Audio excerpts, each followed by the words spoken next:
Investir, c'est bien, mais investir sans trahir ses valeurs, c'est encore mieux.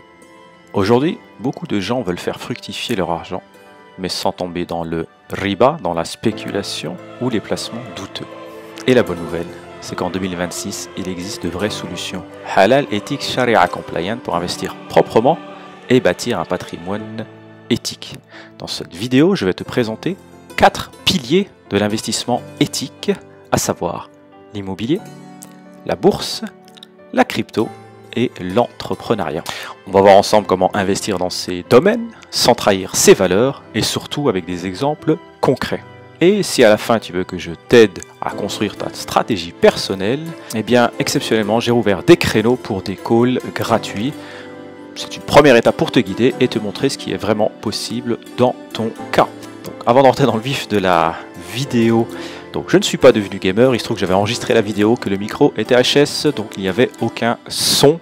J'utilise donc le matériel de mon fils. Allez, on rentre dans le vif du sujet après le jingle. Go, bismillah.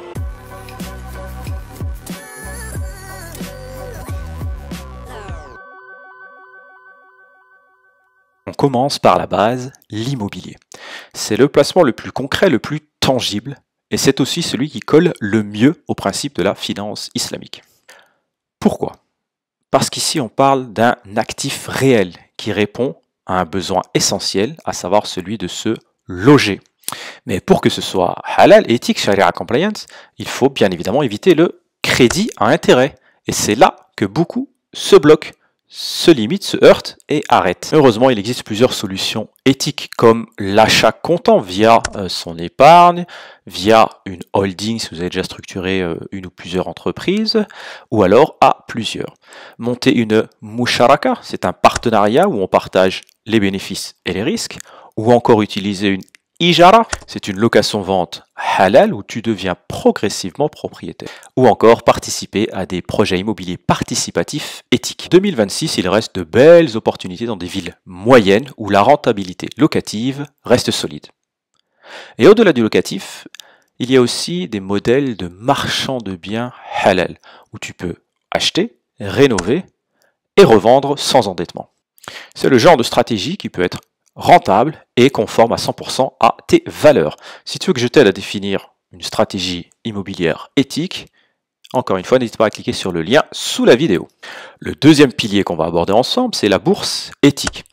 Beaucoup de gens pensent que la bourse est haram, alors qu'en réalité, tout dépend de ce que l'on achète et de la manière dont on investit.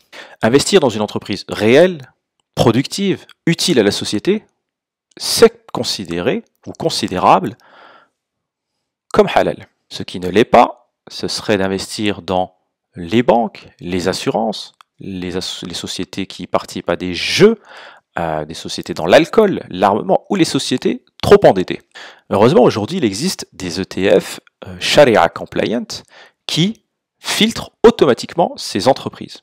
Par exemple, moi j'utilise le iShares MSCI World Islamic de BlackRock. HSBC aussi propose de nombreux ETF qui sont Sharia compliant ou encore le Wahid FTSE USA Sharia. Tu peux désormais y accéder plus facilement par des plateformes en ligne. L'idée c'est quoi? C'est d'investir progressivement, sans spéculer et de construire un portefeuille solide sur le long terme. Et c'est exactement l'esprit de la finance islamique. La patience, la transparence et la valeur réelle. Dans mes prochaines vidéos, Inch'Allah, j'aborderai ce sujet plus en détail sur le choix que l'on peut faire dans les ETF, les différents ETF et les plateformes pour les utiliser par exemple. Si ça peut vous intéresser, dites-le moi en commentaire. Et si vous voulez qu'on en parle dès maintenant ensemble, réservez le call gratuit, c'est moi qui vous appellerai et personne d'autre. Troisième pilier, la crypto-monnaie éthique. Là, on entend tout et n'importe quoi. Certains disent que c'est haram, d'autres que c'est la liberté absolue. Alors il est vrai que c'est récent, donc on a encore peu de littérature islamique sur le sujet. La vérité, une vérité, c'est que tout dépend du projet. Une crypto peut être halal si elle repose sur une valeur réelle, sans riba, sans hasard, sans promesse vide. Donc sans riba, sans maïsir, sans gharar. Par exemple, Bitcoin, qui reste une monnaie décentralisée, sans dette, sans taux d'intérêt, ou encore des projets islamiques montés dans ce sens, comme Marhaba DeFi, ou certains stablecoins adossés sur l'or. Ce que je peux déconseiller assez facilement, c'est le trading compulsif, les meme coins ou meme coins en anglais, ou les promesses de rendement garanties. L'approche éthique, c'est plutôt du stacking halal. J'aborderai plus dans le détail si vous le souhaitez donc une prochaine vidéo, mais donc du stacking halal, une approche de détention long terme et une stratégie de sortie par palier, par exemple. C'est un sujet qu'on aborde en coaching avec les personnes que j'ai eu la chance et l'honneur de pouvoir accompagner. Quatrième et dernier pilier pour cette vidéo, l'entrepreneuriat. Créer, produire, innover, c'est probablement la forme la plus noble d'investissement éthique. Parce que là, tu gagnes de l'argent sur le travail, sur la valeur créée, et non sur la spéculation ou sur les taux. Tu peux par exemple créer ton propre business, rejoindre un projet en musharaka, donc avoir des associés, ou investir dans des entreprises en direct, donc en private equity avec ton épargne ou via ta holding, si tu as déjà ce genre de structure au sein de ton patrimoine.